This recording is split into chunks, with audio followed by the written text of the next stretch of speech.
up, Jaywalkers? It's Kara and Ali here, and we are so excited to bring to you guys the word for this week.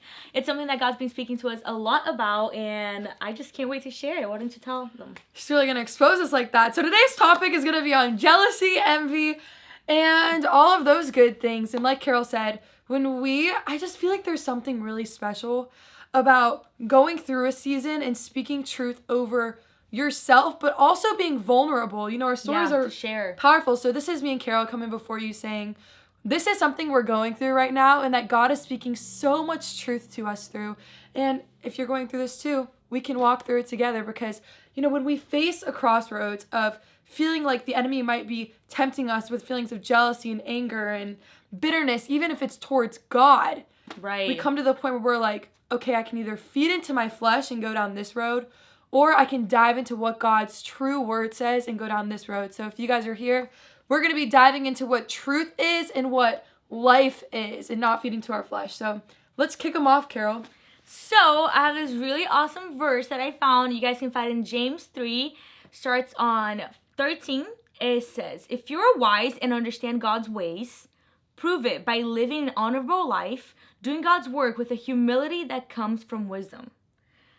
Then it says, I love that. The Bible is so savage. It's like, if you really think that you're all that, prove it by actually walking in what you say you know. I know, and I love how it compares wisdom with humility, because the world loves to tell us otherwise. You know what I mean? Oh, yeah. So, and then on 14, it says, but if you're bitterly jealous and there's selfish ambition in your heart, don't cover up the truth with boasting and lying. For jealousy and selfishness are not God's kind of wisdom. Such things are earthly, unspiritual, and demonic. For wherever there is jealousy and selfish ambition, you will find disorder of every and evil of every kind. You will find. That's so powerful there. It's so crazy because the world and even ourselves like to belittle jealousy or belittle bitterness or comparison or envy. Because we think, you know, oh, it doesn't matter. Like, I'm a little jealous of them. We're even sometimes, like, lighthearted about it. I'm so jealous of you, girl. Yeah. Like, you're doing that. What? Well, yeah. It literally says in the Bible, for wherever there is jealousy and selfish ambition, thinking of yourself first, leveling up. We're in a world that loves to level up. Or, like, your ambition to do things and to get things is, like, selfish. Not pure. It's not. You know? There you will find disorder and evil of every kind. Wow. Every kind. Keep going. And then on verse 17 it says, but the wisdom from above is first of all pure. It is also peace-loving, gentle at all times, and willing to yield to others. It is full of mercy and the fruit of good deeds. It shows no favoritism, and it is always sincere. Oof. And those who are peacemakers will plant seeds of peace and reap a harvest of righteousness. That's good stuff right there. And the convicting goes deeper. Right. It's basically telling you, I feel like, wherever there is selfish desires and like those negative feelings and emotions, wherever you're feeding that, where you're going to collect is just disaster and all those negative things. And then if you are doing God's work, right, with like trying to be yield to others and then be a peacemaker, you're gonna collect righteousness. Like you're gonna plant those seeds and that's where you're gonna collect. Well, it's like simple if you think about it. It's true. It talks about in the Bible, and I know you guys have heard Mario, my dad, probably me, Colby, everybody on these Jaywalkers messages say this like at least once. You reap what you sow. Right. It's as easy as that. Whatever you're pouring into in your life, whether it's feelings of love. Let's say Carol did me wrong, and I choose, you know what? I'm not going to look at her from that, but I'm going to have grace and think, I don't really know what she's going through, and I'm going to continue to love her, and I'm going to pour into that and water that. See, that is what is going to grow fruit in my heart. But if I'm saying, you know what? I'm going to hold that bitterness. I'm going to hold that against you, and now I'm going to go talk to her about it because even though you're not saying sorry to me, I kind of still want validation, so I'm going to turn her against you and her against you and her against you and use that selfish ambition. That is going to create bitter fruit in my life and ultimately create a wall between righteousness and what God has for me and where I'm at. And possibly ruin the friendships and relationships of you with other people. It reminds me of this Pinterest quote. It goes down in Pinterest. Let me tell y'all, don't sleep on Pinterest. It says, stop seeking people's sympathy when you really need his strength. Ooh. And the only way to find strength is not by me going and telling Carol, oh, she did this to me, and you know what? And bonding over that. Honestly, I could be in the right, too. I could be in the right, and that's where it's dangerous. That's when it's hard. Especially when Carol tells me I'm right, too. I'm like, oh, now I'm even more bitter? Yeah. But the truth is that is not what I need.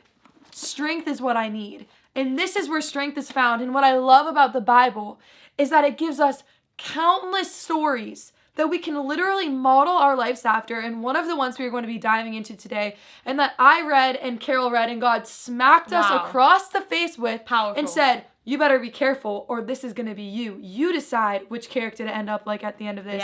Is the story of 1 Samuel. And we're going to be kind of going into the story of King Saul. If you guys have not read 1 Samuel, go read it. 100%. Let me tell y'all something. When you read the Bible, like, it is an action movie. It can really be an action movie. Was it not the other day? Yeah. It revealed so much stuff. And it's like, a lot of times we find, or I've, like, experienced this, and I'm sure you too, I will read a story and I'll find answers that I didn't even think, like, I had needed answers to. Like, I have questions that I didn't even know I had. And when I'm reading them, I'm like, wow, this is what I should do. This is what I shouldn't do. And exposes, like, wow, this is what I've been doing. You know what I mean? This is how I could end up. See, what God does to me is God has me read a story, and I'm like, dang, that person is so messed up. And then at the very end of it, he's like, that's you! Yep. And you're like... And every time I'm like, oh my gosh, you're right, you're God. Like, how you could they do that? The biggest plot twist of all time, and I know that was you, God, because I would have never compared me to that person. Right? I know. It's so true. Anyways, I'm not going to leave you guys in anticipation. We are going to be reading a little bit from the story of 1 Samuel, focusing and highlighting King Saul and David, his servant, who was ultimately exalted to the position of king at the end of the story. When you guys read it, you will read all of that crazy goodness. But this is kind of the broken down version. To give you guys kind of a history lesson, Mario, if you're watching this, I know I'm not as well spoken as you, but we're going to put it in MSG or ASV version, Ali Shanaki version, and we're going to go with this, okay? King Saul was appointed king because the people of Israel wanted a tangible person as their king, even though God was like, what the heck, I'm enough. It literally says in the story of 1 Samuel that they wanted to be like all of the surrounding nations. So God used Samuel, the prophet, to anoint Saul as the king. Saul is used by God to take him through many battles until he gets to this place where Samuel tells him, wait for me before this one battle with the Philistines, and I will go and I'll meet you at the temple before you sacrifice. I will be there with you, and then we can go out and we can fight. But do not sacrifice without me being there at the temple. So it's the day that they're supposed to sacrifice at this temple, right? Saul and his whole entire army go, and they're waiting there. Samuel the prophet isn't there yet. The people, all of their enemies are caving in on them. All of his army is starting to get really, really anxious. They're all leaving left and right, get just really nervous. I mean, I can feel the pressure that Saul felt of like, oh my gosh, like everything's like on me. You ever feel like everything's all on you? Oh yeah, and you need to act. Like You're you like, need to act. I need to do something. You know, God's saying, wait, I've had this in my life. God is saying, wait, it's not the right time. And I'm like, but I want a boyfriend. But I need to do this. Take it on my own hands. And so Saul was in one of those moments where he's like, okay, I knew Samuel said to wait for him, but, you know, it's the time he said, and he's not here. This is when I was supposed to get married, and it's not here yet. You know what I mean? Yeah.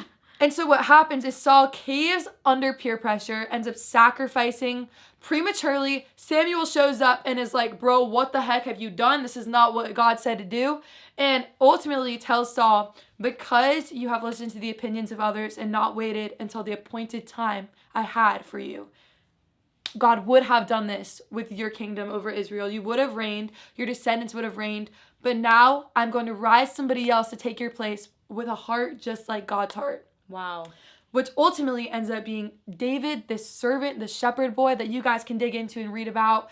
His dad didn't even consider him. You guys know the story of David and Goliath, all of this craziness. It was like the weaker one of his brothers. Yeah, weaker one of all of his brothers. Everybody overlooked him because this is where you hear the verse that talks about God doesn't look at outward appearance, but God looks at the heart. Yeah. All of this goodness is wrapped up in the story of 1 Samuel. But what we're really going to highlight is what ends up happening later on after David slays the giant Goliath, and Saul sees him and is like, who is this kid? Like, what in the world? God is for sure with this kid. David ends up going and, like, is ultimately placed by Saul over the entire army to, like, lead all of these, like, wars. Like, who would have thought? Yeah, it's crazy. And every single time, like, he goes and fights, God is with him. So it's this crazy story that happens, right? So we're going to be picking up is in 1 Samuel chapter 18, verses 7 through 9. And what's going on is Saul and David are returning with their troops from battle. They were just victorious. The women of the streets are super excited because all these men are coming back. And yes, like, we got victory. And so they begin, like, singing in the streets and chanting in the streets. Saul has struck down his thousands, and David has struck down his tens of thousands. Right? Just super excited. And this is what it says in verse 8. And Saul was very angry, and this saying displeased him. He said, they have ascribed to David 10,000, and to me ascribed 1,000?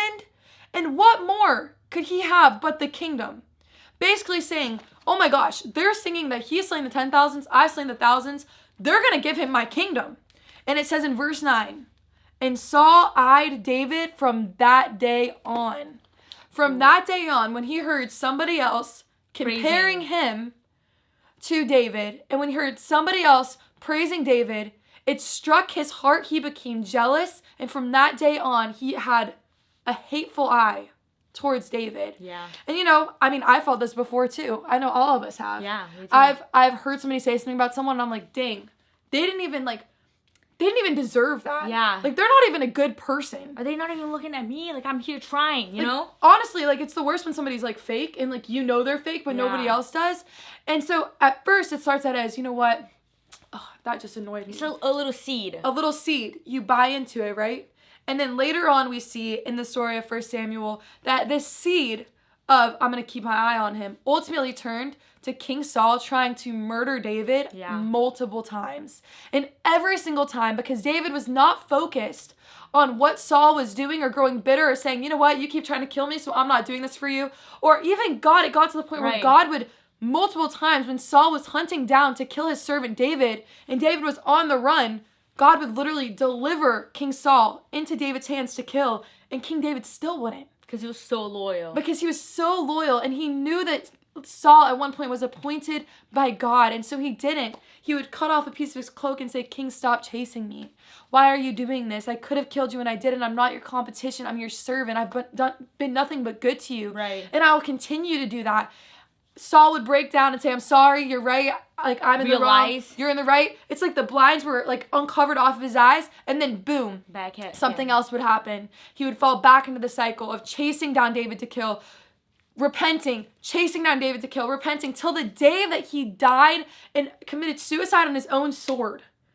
Like, that is what our future is going to look like. Maybe not that graphic, but maybe if we do not take control of these seeds of jealousy and of bitterness and of envy right now. 100%. Right now. But what I want to highlight about David's life too is that it didn't matter what Saul was doing. Right. David remained faithful, and because David remained faithful, even God though all him. Odds were stacked against him, God still honored him. Yeah. And when he was anointed king, way back before he was even brought before the king, God was faithful to that. And because David remained true to who he was and what God was calling him to do, didn't take vengeance for himself, God was able to follow through with that and truly anoint him to king in his time. It's so true. I love that story.